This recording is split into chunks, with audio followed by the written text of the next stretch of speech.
Before we get into the show this week, I just wanted to reach out and say thank you to everybody who gave feedback on last week's episode and the episodes before that. I had a flood of feedback come in this week via Twitter and Instagram and email and everything, and I'm trying to keep up. So if you sent me something, thank you so much. I will respond. I'm working on it right now. But it is really, really nice to know what people think about the show and to get some of that feedback and to think about things I can change and also things that you enjoy. So thanks for that. And now here's the show. You're listening to the Southampton Delivery Podcast, a podcast dedicated to the Southampton Football Club and all of the SFC fans.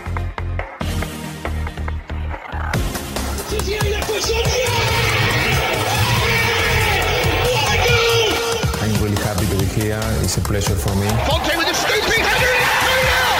I would like to make the most of with this opportunity.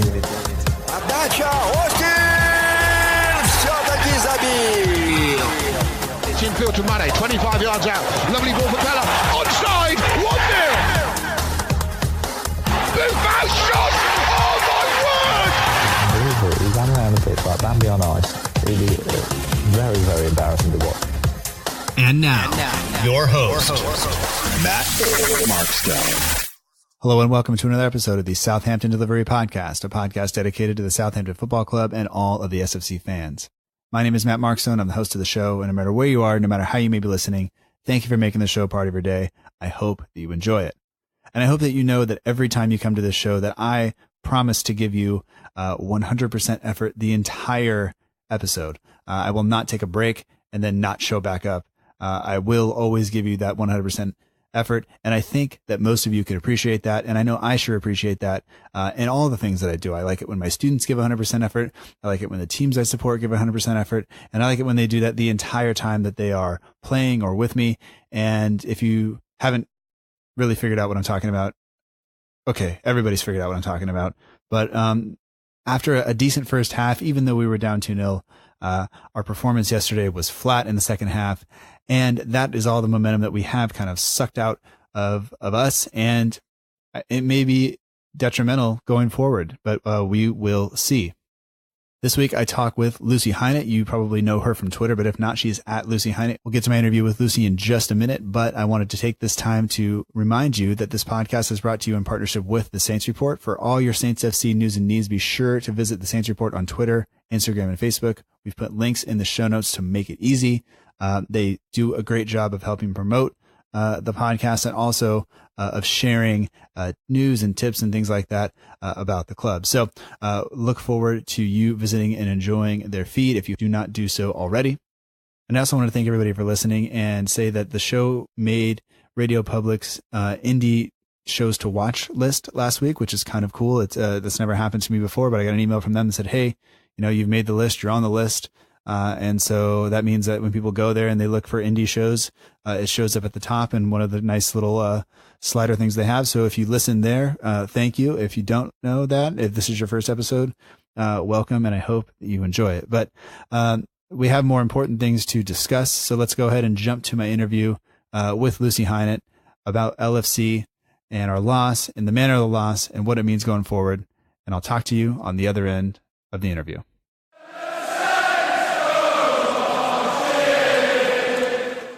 We'd like to welcome to the Southampton Delivery Podcast, Lucy Highnett. You can find her on Twitter at Lucy Highnett, and she is becoming somewhat of a consistent voice on Saints podcasts across the globe. So, Lucy, welcome to the show, and thanks for joining me. And sorry you're joining me on somewhat of a negative note after that Liverpool defeat. Well, thanks for having me on. Yeah, it's a bit of a shock, really. I was kind of feeling quite hopeful, and now it's all come crashing down. So hopefully we can keep each other going.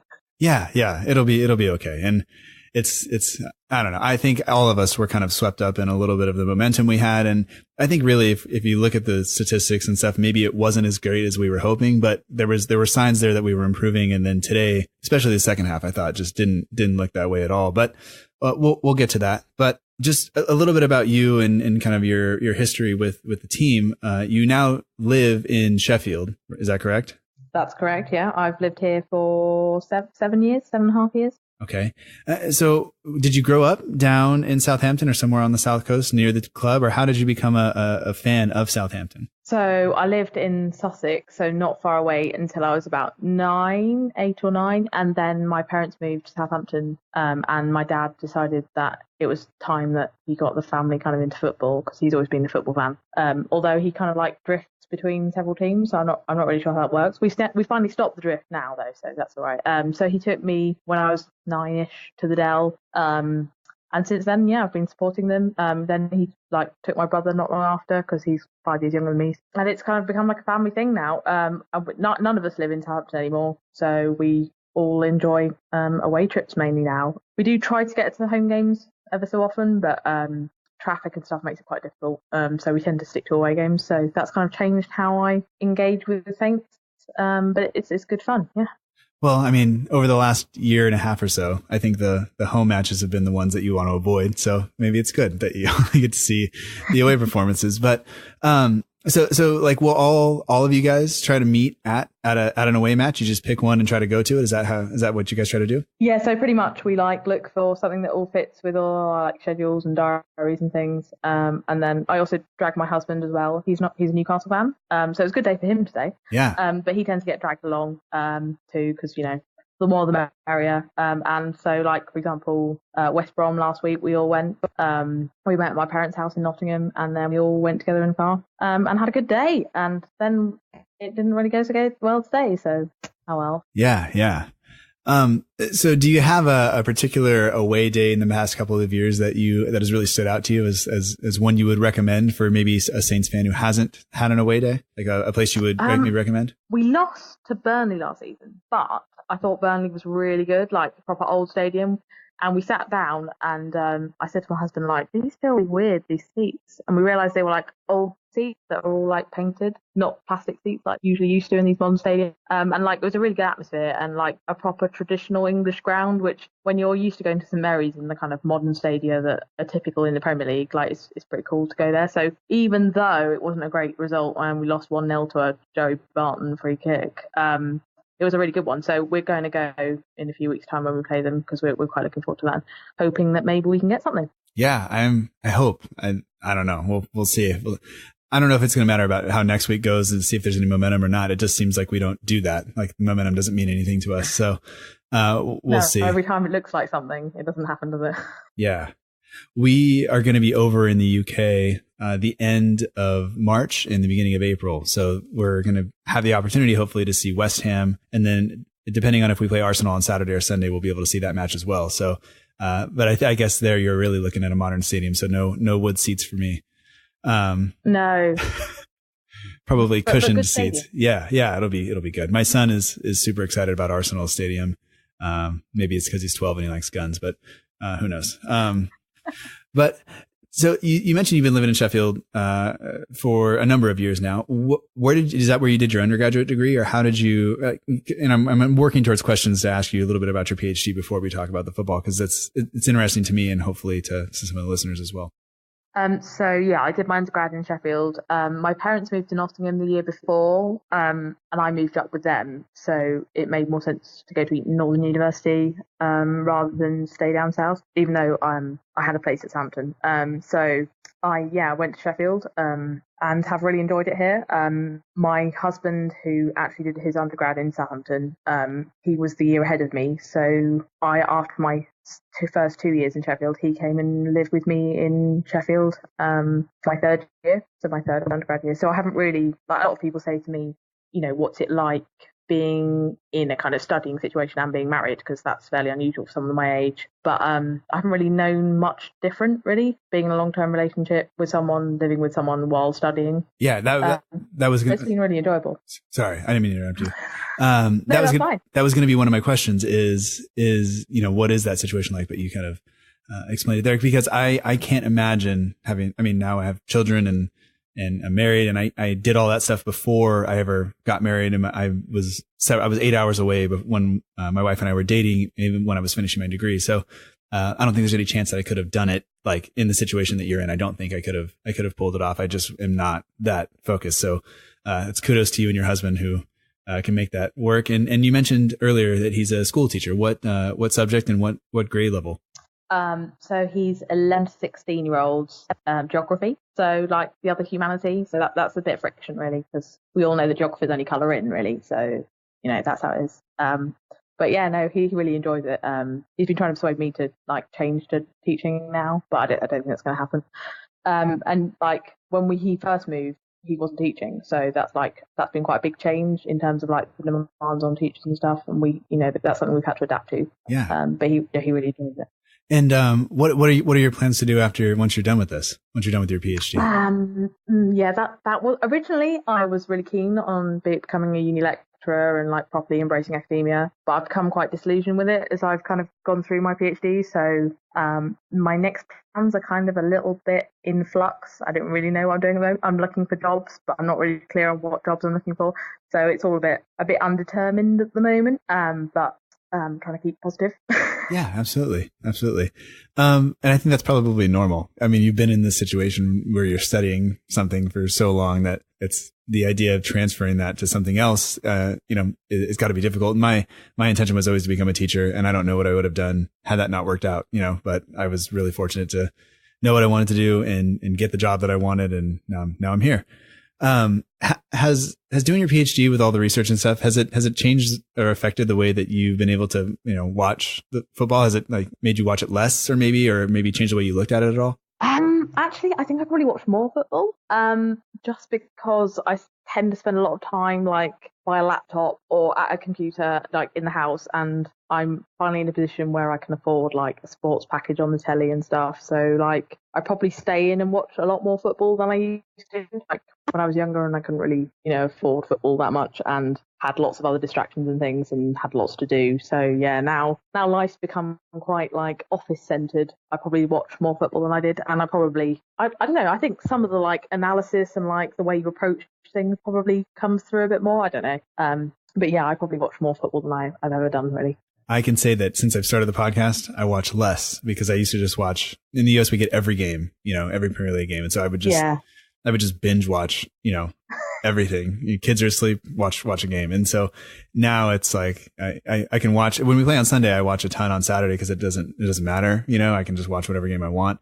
But then once today happens and once the match is over, it's all focused on getting ready for this and then editing and things like that. So it's probably better that I don't watch every game anymore, because then you're just like, well, why can't we play like that?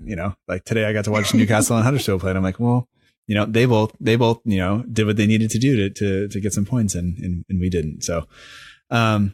I felt very traitorous, because I was sat with a Newcastle fan and I couldn't help myself cheer the Newcastle goal. And then about 5 minutes later, it hit me what I cheered, and I was like, oh no, it's not good. But I had this Newcastle fan next to me who was absolutely buzzing, and I was like, well, I can't ruin it by being like, I'm not sure that's what I really wanted. So yeah, no, it was pretty frustrating, really. Yeah, I understand. No Newcastle fans here. My brother chose QPR a few years ago, so he hasn't, been relevant for some time. But you talked about maybe, analysis and things like that. And I guess this is a good point to move kind of into the actual match for today and the lineup. And I can say that, I don't know if you watch The Ugly Inside at all, but they've been trying to predict the lineup for most of the season and haven't been successful. And we had the same lineup this week and we got it, and I got the formation right. So I'm really happy, but I would take not getting it right and having a better performance over that. But just looking at the formation, at the shape and at the players that were selected today, is that what you would have envisioned the manager to do, or what changes did you think maybe needed to be made just pre-match in terms of the selection of the players? So I looked at the team sheet, because like when you get it tweeted, don't you just get like the lineup of players? You just have like the line of like names.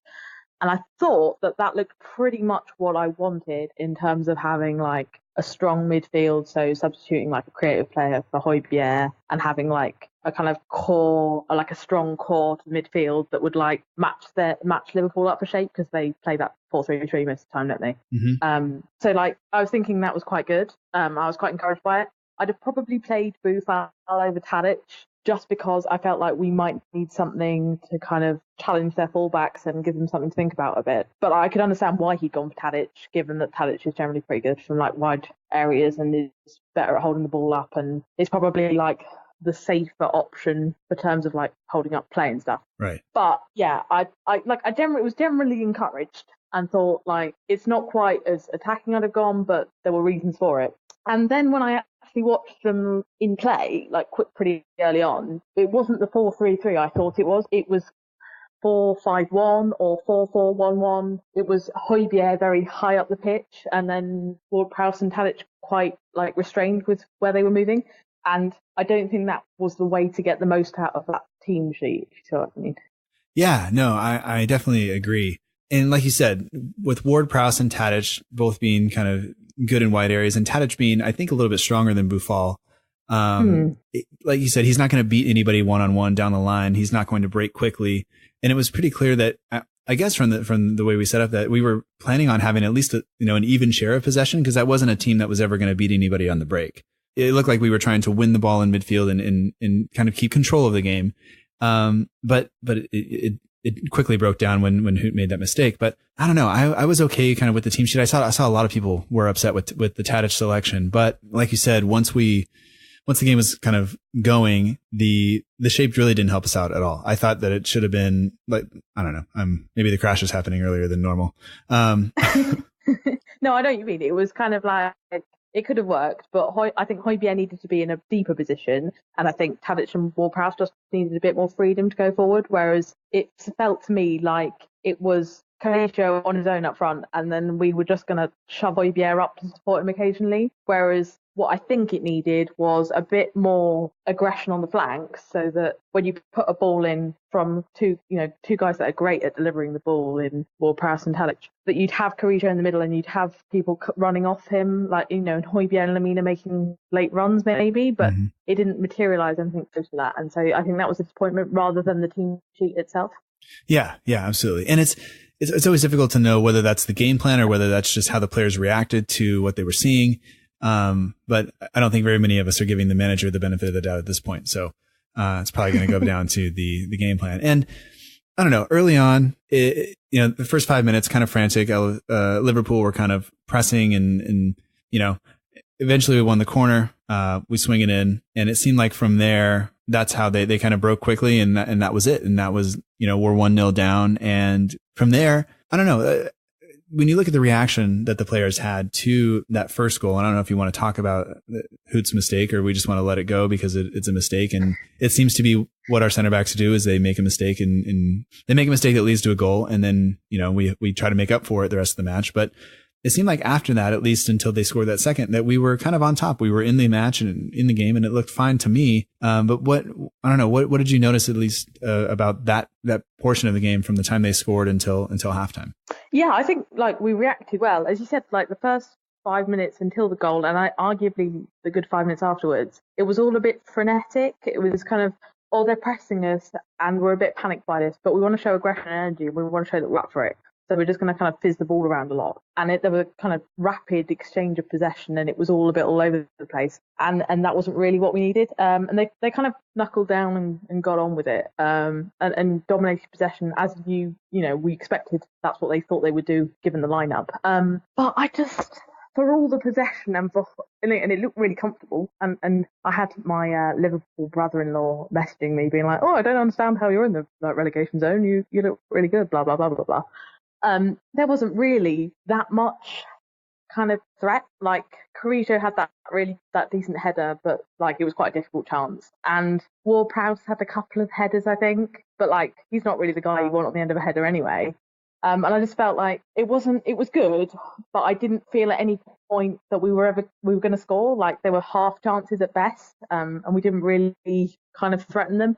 And it was mostly frustrating because I felt their fullbacks, in typical Liverpool style, weren't really getting much protection because they play like the inside forwards of Mane and Salah. So, I think they were there for the taking a bit, and we never really properly threatened. I didn't think Cedric and Bertrand really were as effective as they'd been in other matches, in terms of kind of overloading them in flanks. And neither Ward-Prowse or Tadic were going to be the types to kind of skin them or take them on or whatever. So yeah, it was kind of positive because there was a lot of possession and we looked quite comfortable, but I never really felt like we were going to score.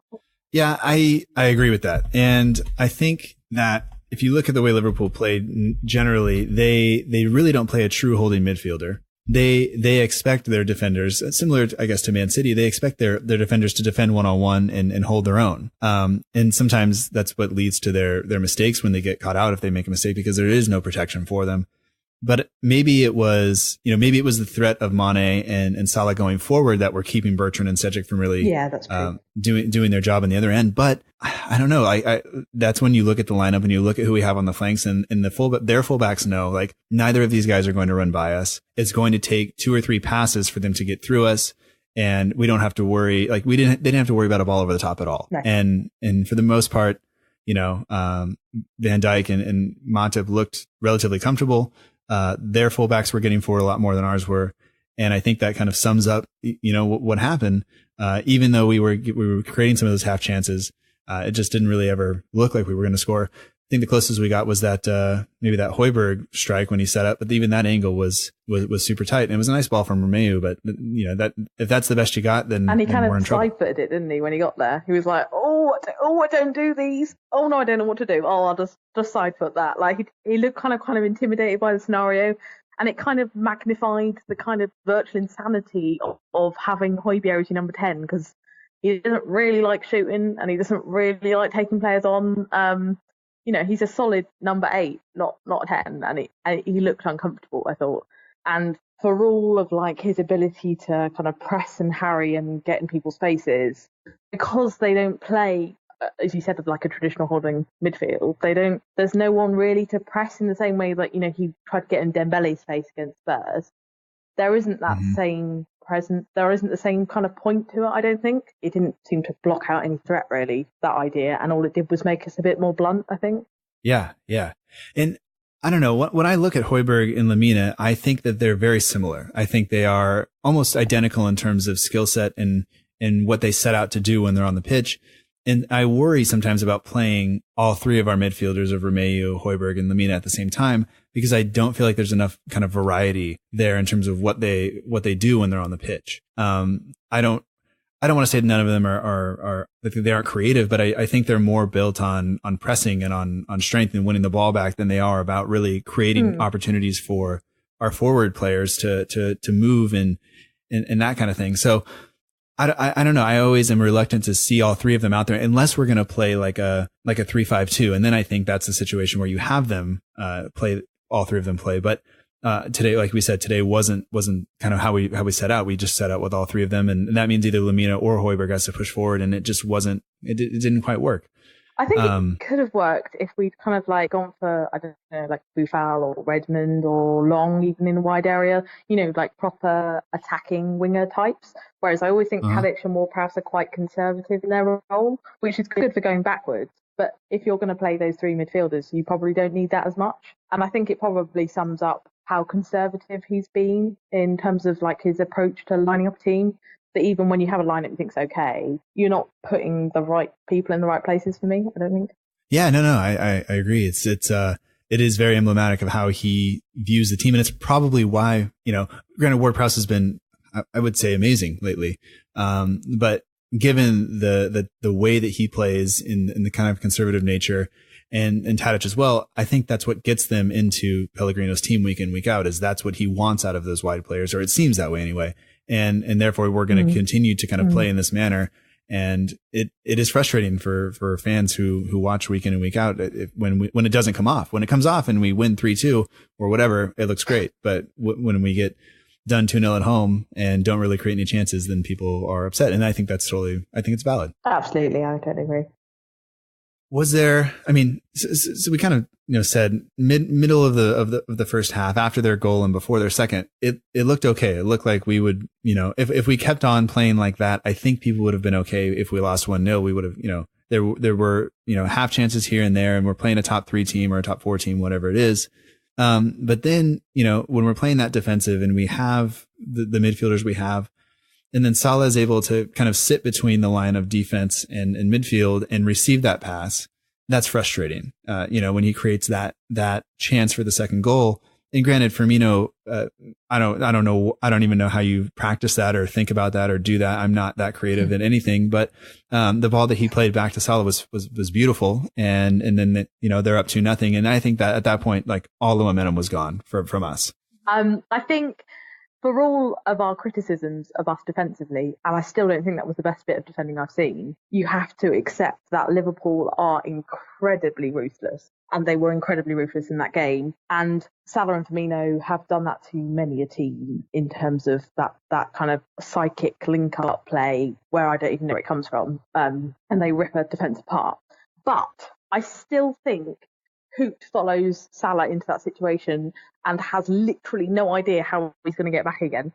And for me, you said about, how these centre-backs seem to have errors in them. We don't seem to have a game where one of them doesn't make an error. And I think the decision not to replace Van Dijk is looking worse and worse by the minute, because I think it's really unfair because they're both very young. Stevens is particularly inexperienced. And I just felt that they need someone who's just going to make a sensible decision and kind of steady things. And I feel really sorry for them because I think they've been thrown in at the deep end. I think we needed one of them and a new centre-back rather than them both together. And I don't feel either of them are particularly natural leaders, whereas we've just lost Van Dijk, who was great at marshalling people. So as much as I want to criticise them, I feel like a lot of it is down to our recruitment. Yeah, I think they've been put in a kind of a no-win situation. They've been thrown in. I think they are, I feel bad saying this because Yoshida's been at the club for a long time and he does his job whenever he comes in. But I would say that they're both better than Yoshida, because he is prone to make errors as well. But like you said, there's nobody who's been there before who can show them, hey, this is what you need to do here, and keep in their head and remind them of what needs to happen. And, granted, they're professionals, but they are young and they're going to make mistakes. And at this point in the season, with our lack of goal scoring and things like that, we just can't afford to give away goals in matches, because we keep giving away points. And you can see, if you look at the table now, we're back in the relegation zone, and it's going to be a tough go from here to try to get back out of it and stay in the Premier League. Yeah, and also, I don't think Romeo's been the player he was last season, and I don't think he's doing as good a shielding job as he did before. So that only magnifies their errors, I think, because they're not getting... I felt like perhaps with that second goal, one of the defensive midfielders needed to give some kind of cover, because they just looked like they've been ripped apart kind of and really exposed. Yeah. So I think that's also been a massive error, a massive issue in our frailty. Yeah, if you're going to set up and kind of, drop back into two banks of four or a bank of five and a bank of four, somebody's got to, that space between defensive midfield and the center backs has to be covered. And Salah was able to find that space. And I don't know how he did it, but he's super good. So we'll just say, I don't know, it happens, but somebody's got to go with him, and you just can't let it happen. But coming out of the first half, up until that point, like we said, pretty happy with the pressure we had on Liverpool. We had some energy. It seemed like the fans were behind the team the entire time, even though we went down early, which is not maybe something that we've seen at home matches in recent times. It seemed like there's been a lot of people on the back of the manager, and I think that goes on to the players, and maybe that's because Redmond wasn't out there, and he seems to draw a lot of criticism. But going into halftime, this is where you really need somebody to be a leader, whether it's the manager or whether it's, the captain. Somebody needs to just kind of rally everybody and send them back out on the pitch with some energy. And we came out, to me at least, looking flat and like we didn't want to be there for the next 45 minutes. Yeah, for the fact that we were 2-0 down, I didn't feel that bad about it. There was one error, and then I think there was a bit of exceptional attacking play. And I thought at that point it was unlikely that we'd get a win or even maybe a point, but we could do something which would give us a bit of belief and a bit of confidence and maybe nick a goal. But we came back out and we just didn't look anywhere near competing. I tweeted at half time that I thought it was time for Buffal to come on, because we hadn't really had any luck in those wing areas where I think the game was being fought. And that didn't seem to happen. And then we had Lamina's illness or whatever it is. And that was the only thing that forced him into bringing Buffal on. And I think that lost, like, the midfield battle that we were struggling with got even worse because we'd taken off central midfielder for Buffal. And it seemed that with every sub, the situation got worse. It wasn't, in those situations, you need a sub that is going to make some impact, that is going to rally the team and is going to make us feel like we can get back into the game. But with every sub, I felt it got worse. And when he brought on Long to go to some system with 2 up, it looked just rigid and dysfunctional and kind of typical of what we've seen in Pellegrino's worst moments. And I prattle on about this in various podcasts and on various tweets, that I don't think Pellegrino knows how to effectively manage a game through substitutions. I've not been impressed at any point in the whole season, I don't think, by any of his substitutions. He doesn't seem to be able to use them to wrestle back a game, or even in some scenarios to hold on to what we have. And so this game just typified his lack of game management, and we just looked worse and worse and worse. And we could have played for another 4 hours, and I don't think we'd have scored. Yeah. And like you said, that's a common theme that you have drawn attention to repeatedly, is the fact that he it's almost like they have one plan they work on all week. And then in a moment of, oh my gosh, we have to do something because it's not going well, here, you go in. And it's like he doesn't even, the directions and the instruction and the idea that we may change shape in the middle of the match. And this is kind of how your responsibilities change if we do that. It doesn't ever seem to translate into what the players are doing. And it is almost as just, we're so set up to play defense first that we don't create anything going forward. We don't, even if we put 2 strikers up top, we never do the things necessary to allow them to chances to score. And I don't know, I think that is frustrating. I think that is, some people are going to just bash the manager, whatever he does. But I think when you really kind of look at the things that he does like that, like some of these changes, and we'll talk about more of them in a second. It is a clear lack of kind of understanding or lack of communication between him and the players. And that can't happen. You have to be able to change a game or react to something that's going on, to be able to keep points or get points back or whatever it is. And like you said, he just can't do it. But when he pulled Buffal on and took Lemina off, it's almost Liverpool almost immediately countered with a substitution. They pulled Alex Oxlade-Chamberlain off. They put Milner on. And that's a more defensive substitution for them in terms of Milner's going to be much more. Milner is like boring. But boring to Milner, as we all know. Yeah. But what's funny is not really, coming into this relatively recently in terms of not having watched football my entire life. When I watched James Milner play at the end of his career at Man City and then coming into Liverpool, I was like, I really like that guy. Like, he seems like a guy who just works really hard and does all the things. He's not super flashy. Somebody asked me one time, like, who's your favorite player? I'm like, if I had to pick from any team that's not Southampton, like maybe James Milner. And they just laughed. And then I never said that out loud again. But so I don't know, like that, but I think that's, Klopp looking at it and going, okay, we're up 2. This is what we're going to do. And here we go. And it worked because they slowly wrestled that midfield control back, and they weren't able to score any more goals, but they I don't think were ever worried in that second half at all. Exactly. They didn't need to do anything more than bring on board James Milner because they knew that we weren't posing any kind of threat, and they could sit off and just let the game fill out, which is exactly what happened and exactly what we let them do. There was no attempt to say, they're trying to quash us and we're going to respond. It just got worse and worse. And I like boring James Milner, actually. I think he's really efficient in his use of the ball, and that was exactly why he was brought on, because he won't waste the ball. He won't be flashy, but he will keep the ball moving and he will slowly, silence the opposition. And that's exactly what happened. And it was just really depressing to watch just roll over. That's how it felt, that we just sort of went, yeah, you've got 2 goals. I can't really see how we're going to score, so we'll just stop. Now, the other substitutions, Long on for James Ward-Prowse, and Davis came on for Romeu. But I saw I think it was the Saints report, tweeted like, here's your final change, and no, we don't understand it either. And it was kind of like, well, I guess that sums it up, because, Davis is not really a guy that's going to come on and sit deep and be able to drive the ball forward. When he plays deep in that deeper role, it's kind of it's slow and it's passing backwards and everything else. But, like we said, I don't think we changed anything. I don't think that was, I'm not even really sure what I wanted the manager to do at that point, but it definitely wasn't that. That wasn't it. Yeah. No.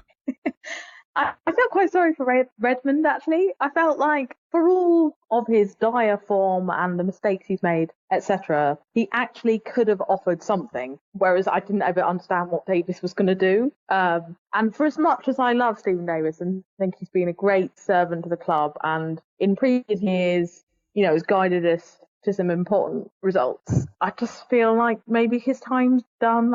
I feel like maybe this is the time to say thanks, Steve, but maybe we're done, because I don't really know what he brings anymore. Is that harsh? No, I mean, he like you said, he has been fantastic, and I don't want to take that away from him, but you can only play so many games in central midfield at his age and in a year. I mean, he's playing internationally. He's going to go to the World Cup. He was at the Euros two summers ago, and he doesn't, he's doing so much for the Northern Ireland squad that he doesn't get a break. And when he comes into us, sometimes I think at points early in the season, maybe he looked a bit tired, and now he doesn't really seem to fit anywhere. And it seemed like, we tried playing him in the number 10 role and he looks okay.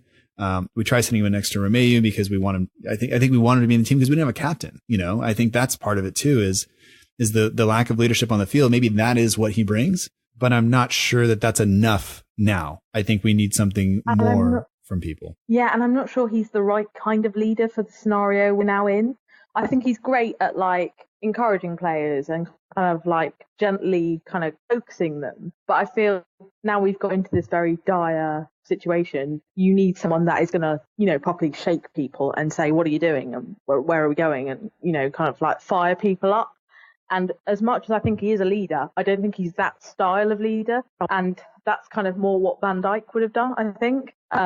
He's not kind of aggressive enough, which is fine when you're a mid-table team and occasionally it's not going right and people can kind of skirt over the idea. But when you're in a relegation battle, I feel like you need someone that's properly going to get the blood pumping. And that second half kind of just summed up that we don't have that. There's no one that says, guys, what are we doing? Let's, move, let's push, let's change.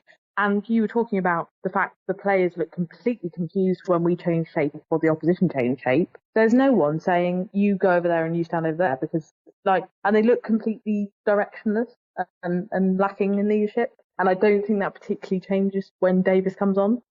Yeah.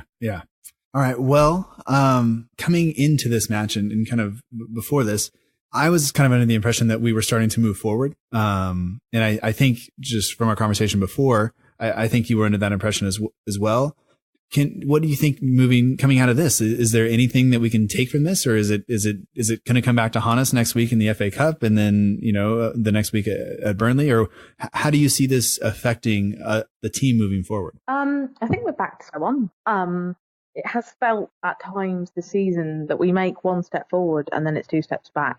We have these results that make me think, oh, maybe I prejudge Pellegrino. Maybe he does sort of know what he's doing, or at least he can get us out of this situation. Or, there's that glimmer of hope, which at no point has made me think Pellegrino is the right man for the job, but has made me think we can get out of this situation if we play like this, which I felt leaving West Brom last week was the case. I felt if we play like that, we aren't going to be a great team, but we will get ourselves out of this situation. We showed fight and we showed a bit of fluidity for a change, which was shocking.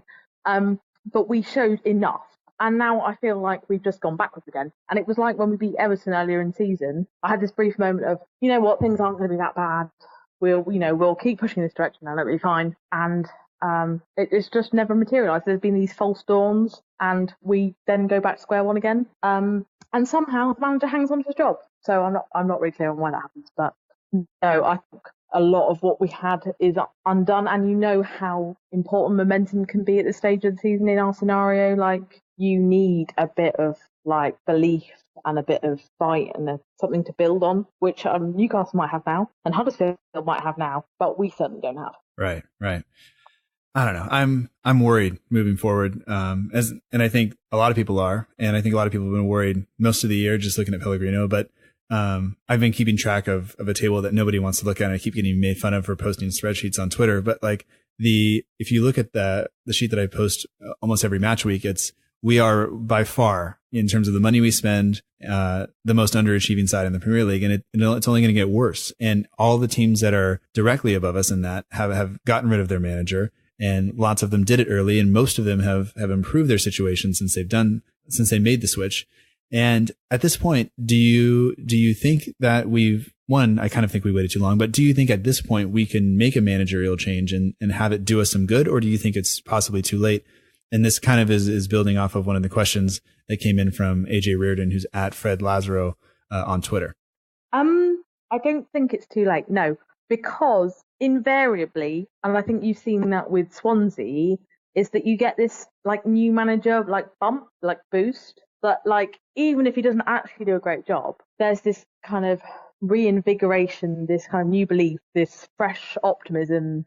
They're kind of like a manager that hasn't been scarred by a season of underachievement and that has something new that they can bring. And I feel like this season has become incredibly stale. Pellegrino doesn't really know how to shake it up or change things. And I think even though we are really late in the season, and for me, the change should have come after that awful Leicester performance, I still think that there is value in doing it. And I've kind of come to the conclusion that I just don't think there's much to lose. I can't consider that many managers who would be up for the job who would do a worse job. Even if you had, say, kind of like some championship journeyman, at least he'd have a bit of like grit and a bit of fight. And I feel like every single post-match interview from Pellegrino is like, oh, well, we were unlucky, or we did good, or it's a pity that this happened, or blah, blah, blah, blah. There's no kind of like, we weren't good enough and we need to improve. I don't get that sense off him. There's too much kind of sugarcoating situation where he doesn't seem to confront how bad the issue is. So yeah, I'd still be in favour of a change, and I probably will be in favour of a change right until the end. It's almost like Pellegrino paid more attention during media training than he did during his coaching badges at times, which is probably rude to say, but it's really what it looks like when he talks after the matches.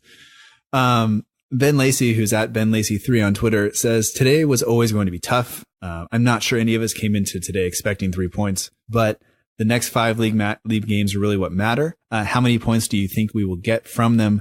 I have the schedule up here. We have Burnley away, Stoke City at home, Newcastle away, which should be fun for you, Swansea City and West Ham both away.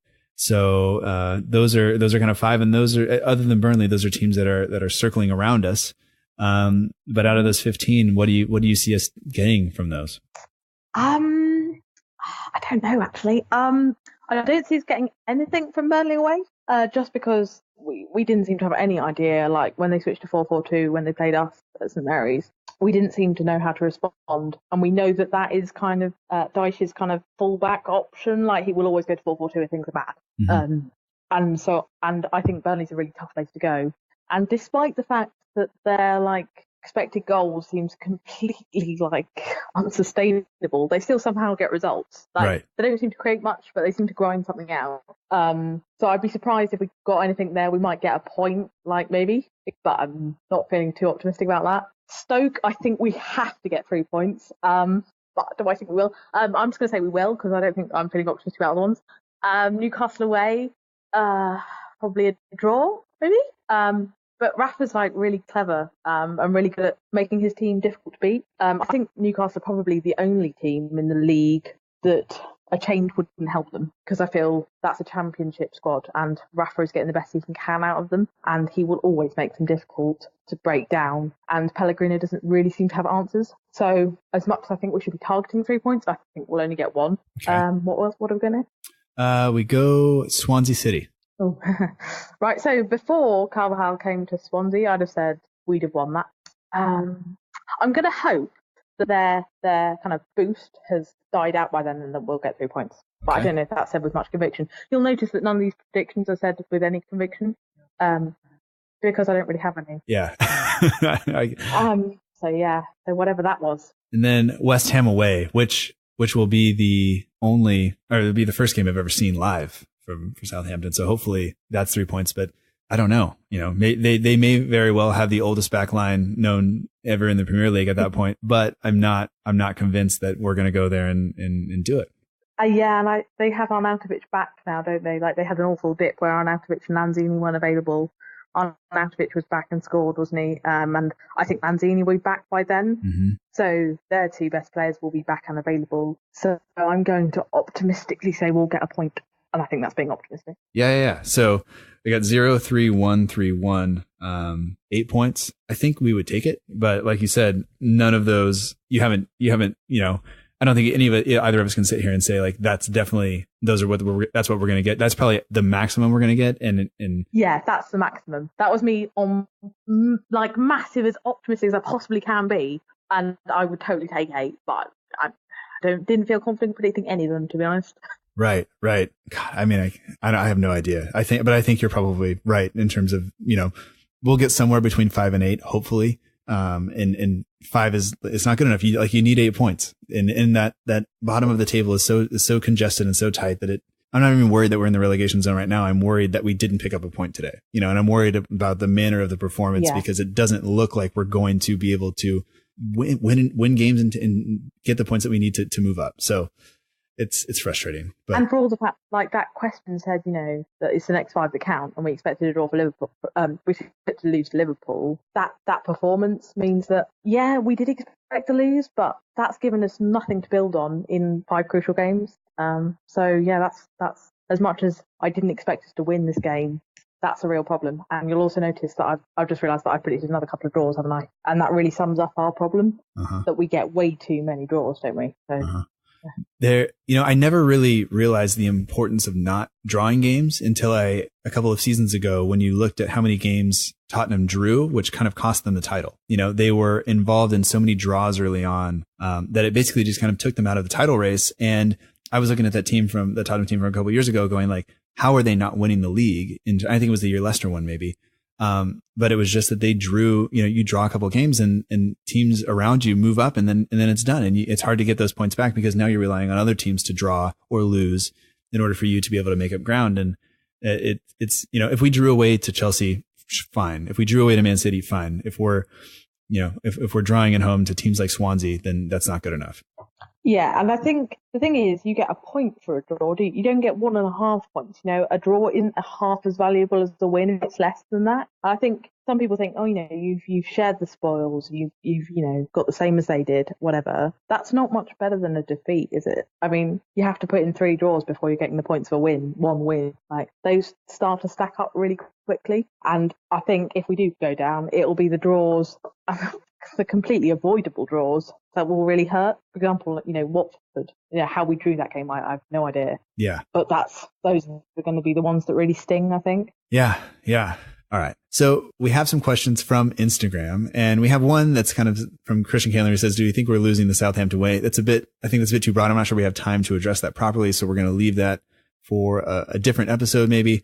But the one came in from the Saints report, and it says, will Pellegrino ever be the right man for Southampton? And when I read the question, I kind of think of, is there anything that you think he can do to win the majority of the fans back over to actually supporting him? Because right now, I'm not seeing, at least from the tweets I read and the fans that I interact with, I don't really see him ever kind of gaining their trust in terms of us believing in that he's the right guy. And I don't know exactly how you feel about it or what you think it would take for him to be the right guy for the job. I think that his disappointment isn't just that the results haven't been good enough. It's the style of football that we were promised and hasn't been delivered. So if Pellegrino was ever going to be the right man for the job, he'd have completely changed the way he was playing, because it's not the attacking, positive football that Les Reed told us we'd get when Pellegrino was appointed. So he'd have to, not only would results have to improve, I jokingly thought to myself, well, if he wins every game left, we'll be fine. And we'll all love him. But I'm not sure we will, because it's not anything like what we were promised. And, it would be kind of a crazy transformation if he was to deliver what we've been told to expect. Yeah, I think, I want to give some credit, I think, to Luke Osman, who pointed out at the very beginning of the season, like we're not getting the attacking football that we think we're getting. If you look at the results from Alaves, it was when they won matches, it was playing like a 5-3-2 or 3-5-2 and hitting somebody on the break and then holding out for an entire match. And that's never going to make our fans happy. I think coming out of last season, looking at, we finished 8th and we got to a cup final, but it was the whole point was that the football wasn't good enough and the understanding wasn't there. And that's why we were moving forward. I really don't think that we've done that. I don't think, like you said, the changes have been what we were expecting. And I think the fans feel like they, got the wool pulled over their eyes a little bit in terms of what we were hoping for and told and versus what the reality actually is. But yeah, and I don't know if you have any other kind of thoughts on the rest of the match or on the season going forward, or anything else you'd like to add at this point. No, I don't think I do. All right.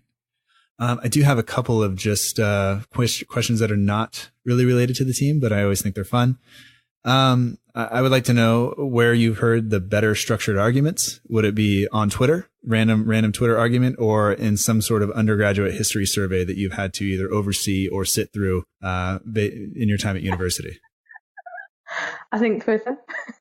There has been some very low quality undergraduate conversations.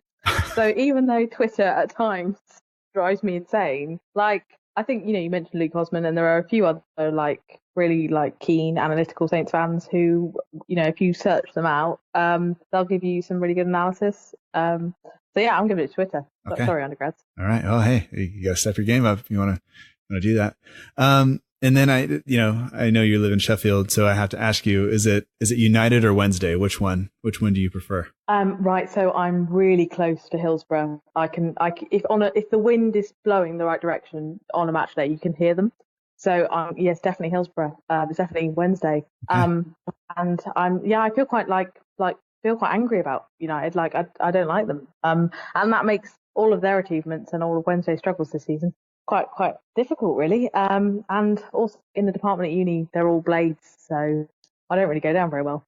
Okay. There you go. All right. Well, I mean, that does it for my questions, and I appreciate your time, and I've enjoyed talking to you very much, and I'm glad we finally got to make this work. So thank you. Yeah, thank you for having me. It's been great. No problem. And if you're up for it, we'll do it again sometime down the road, and hopefully we'll have a few more positive results and a better kind of environment to talk about it. Yeah, definitely. Well, we've got to hope so, haven't we? Yeah. All right. Well, thanks again, and we'll talk to you next time. Thank you. Goodbye.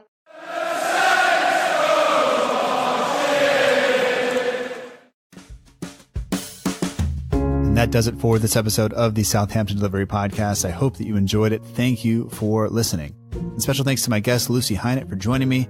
I know you got a lot of stuff going on, and I appreciate you taking time out to speak with me. And I think the people who listen to this podcast will appreciate it as well. You can follow Lucy on social media at Lucy Highnett, both on Twitter and Instagram. You can follow this show on Twitter and Instagram at SFCDELL_IVERY. We're also on Facebook at facebook.com/SFC Delivery. There is no underscore in the Facebook address.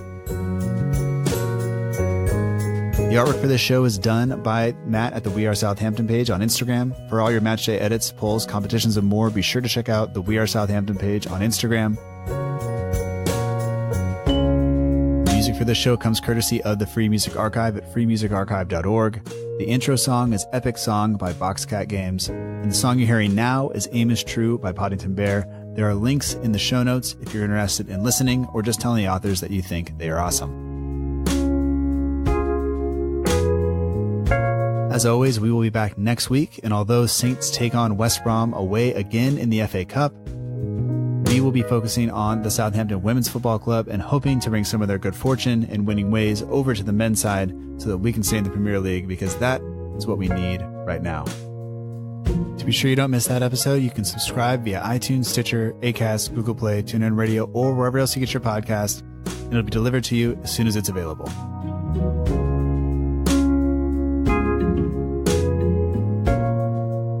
As I said at the top of the show, we've been getting a lot of feedback from people, but please continue to bring it in. You can do that on Twitter, Instagram, Facebook, or via email. The email is in the show notes, so don't hesitate. I really do appreciate it. And if you're really enjoying the show, please consider leaving a review on iTunes. It helps other people find out about the show because iTunes continues to push it out. The more reviews it gets. So thank you for all who have done that already. I really do appreciate it. And at this point, we'll talk to you next week. But until then, remember that together, we march on.